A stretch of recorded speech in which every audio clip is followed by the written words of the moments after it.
How to handle difficult candidates, part 2.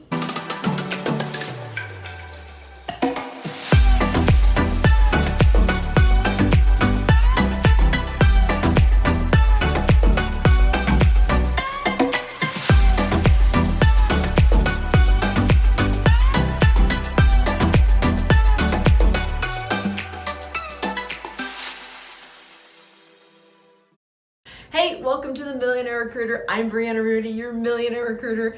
And if you haven't yet seen this channel, it's all about making you the next Millionaire Recruiter, and you can definitely get there. I've done this now for 12 years. I've had my own company, Techies Recruiting, now for 10, which is awesome. But you know what? Now that I know all of these things about it, I can really help snowball your career even from the get-go, because I'm also hiring. We're in high growth mode right now, opening up our 3rd office, which I'm so excited about. It's gonna happen in 4 weeks, crazy. So I wanna, really pay it forward. And that's what happened about 2 years ago. We came together with this Millionaire Recruiter course, millionairerecruiter.com. So definitely check that out. It is a cool, 6-week boot camp on really getting you either from the ground up or an accelerator course if you're already a recruiter. So, all right, let's get into this. Now, I did this video last week on how to deal with a difficult candidate. That was part 1, and this is part 2. So last week, if you haven't checked that out, definitely look at that. That's all about salaries and the whole salary issue. Now, that's a whole other subject, so I wanted to break it up, and actually I would love for you guys to let me know if you wanted me to dig deeper into that, because salary is a whole, opens up a can of worms, and there's so many just different scenarios that you could deal with. So, all right, this one is going to deal with interviews and timeline. Okay, so how do you handle difficult candidates when it comes to scheduling interviews? So this is a very interesting subject that I can tangent on all separate ways. So I'm gonna try to focus on one particular area, and that's, let's say that you talked to this candidate, yesterday. And today you have Google saying, great, we would love to talk to Tiffany. Please set that up. You call up Tiffany and say, hey Tiffany, great news. Google wants to talk to you. I was thinking, should we set that up later today or tomorrow? Tiffany says, oh, you know what, I'm so sorry, but I already booked with Facebook and Amazon and Uber and, blah, blah, blah.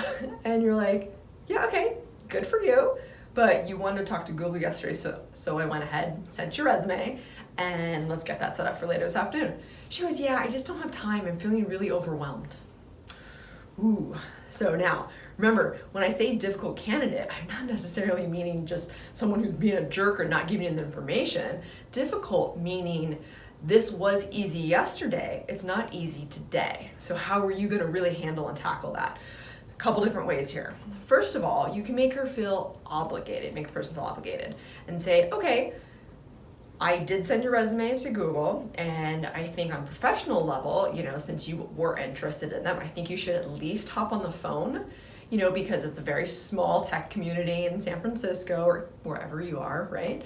It's a very small world, and you just never know who you're gonna encounter down the road. So I think it would just be great just at least hop on the phone. That's one route. Make them feel bad, make them feel obligated. And by the way, they should, because you did go out of your way, and now the client's gonna be like, why are you sending me the resume if they're not interested? You do have to save face on that. So there is that fine line. Another idea is, I understand you're overwhelmed, but guess what? This is gonna be a really quick 30-minute phone conversation. How do you know that Google isn't better than Uber and Facebook and wherever they're interviewing if you don't just hop on the phone? It's gonna be really fast. That is very reasonable, don't you think? Another option is, okay, you know what, you're overwhelmed today, I totally get it. Let's plan this out 3 days from now. Does that sound okay? They can even really work with your schedule. And then this is that moment where you don't leave it open-ended. You don't just say, oh, maybe next week, or maybe, in 2 weeks. No, because that's just not gonna happen.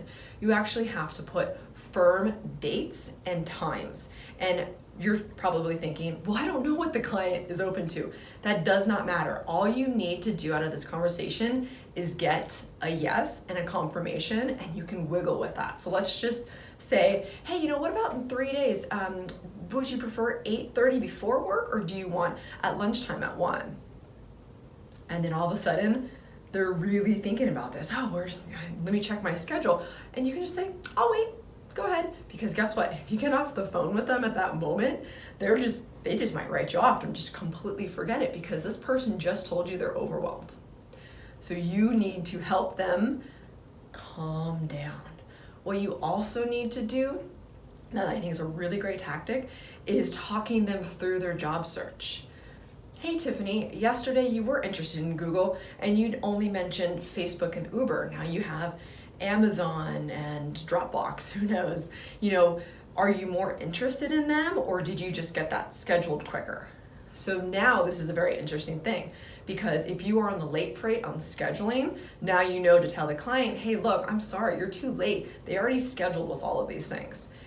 That's worst case situation, by the way, because again, you want to save face with the client and you want to make this interview happen, but sometimes you just can't. I would love to say that you can every single time.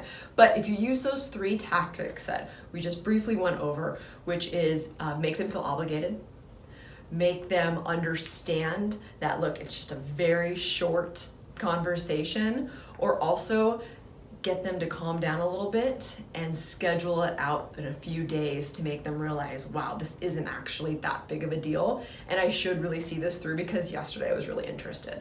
So you want to bring up all of those points, and whenever you have these conversations, I always suggest having your intake. I would assume you guys are using some kind of database to keep all the information in one spot about everyone, because you might have this memory, but you got to write it all down. So you're going to go back into the intake, because another thought process is, wait a minute, Stephanie, you just said that you've wanted to work at Google your entire life.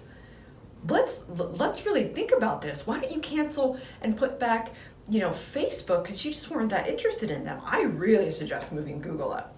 That's another tactic that I just kind of rolled with and thought of. So yeah, really there's like an endless amount of ideas on how to really get this person who was first interested in setting up this interview to actually make it happen. And speed is definitely a factor. I always suggest picking up the phone. One of my favorite success partners, Ben Markowitz, who I'm sure you've seen on the Millionaire Recruiter site, he is a giant person in this. He will pick up the phone like nobody's business. And then guess what? They're used to talking to you. They know your phone number and they're like, oh, hey Ben, hey, what's going on?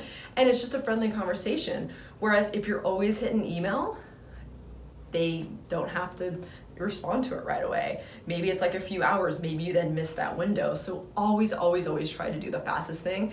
That's gonna pick up that phone.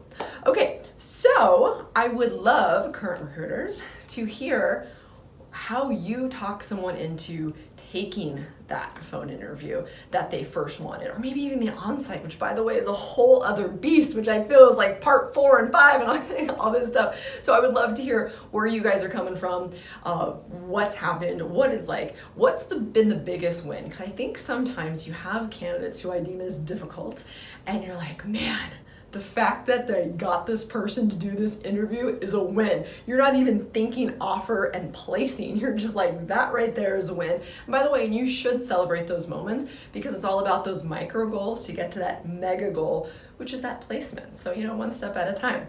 So what I would love for you guys to do is like and subscribe and tell me all your stories. And by the way, just let me thank you guys so much for the support, because we've gotten so many more followers the last couple weeks and outreach on LinkedIn, and I love it because I love making these videos. I love hearing how I can help and really just pay it forward, because I just love what I do. Recruiting industry is awesome and it's changed my life, and I know it can change your guys's too.